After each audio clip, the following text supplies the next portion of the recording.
আজ বানিয়েছিলাম খুব স্পেশালভাবে নুডলস, যেটা সবাই বানায় আর আমিও ঠিক কিন্তু সেমভাবে বানিয়েছিলাম। তবে আজকের রান্নাটা ছিল একটু স্পেশাল, কারণ কোনো রকমের মরিচ ছাড়া আজকে বানিয়েছি স্পেশাল চাউমিন।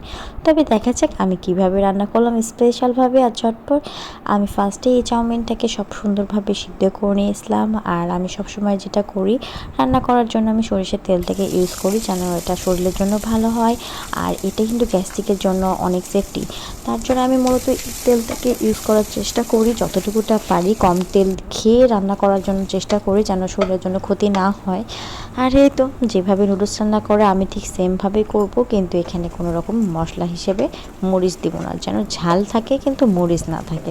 একটা স্পেশাল হয়, আবার দেখতেও কিন্তু লাল লাল হবে, খেতেও কিন্তু সেই মজা। তাই আজকে ঝটপট কিন্তু খুব সুন্দরভাবে নুডলসটা রান্না করেছি। আর স্পেশালভাবে কিন্তু আমি ম্যাগি মশলা অ্যাড করে দিয়েছিলাম যেন এখানকার ঝালটা আসে নুডলসে।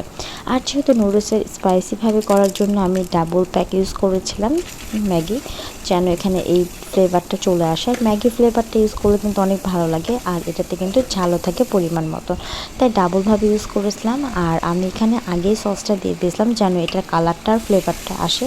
আর যখন এখানে আমি লাল কালারের মতন করে একটু সসটা বেশি দিব, সেটা আগে যখন আমি রান্নাতে যদি দিয়ে দিই সেটা কিন্তু অনেক বেশি সুন্দর লাগে, কারণ এটার একটা ফ্লেভার চলে আসে। আর যদি চাউমিনে আমি পরে সস দেওয়া হয় তাহলে কিন্তু সেটার ফ্লেভার খুব একটা সুন্দর আসে না, সেটা কিন্তু খুব একটা ভালো লাগে না। তার জন্য আর এখানে যেহেতু আমি আগেই সস দিয়ে দিয়েছিলাম, তাই দেখতে কিন্তু সেই সুন্দর হয়েছিল। আর এই তো আমার চাউমিন রান্নার ফাইনাল একটা লুক।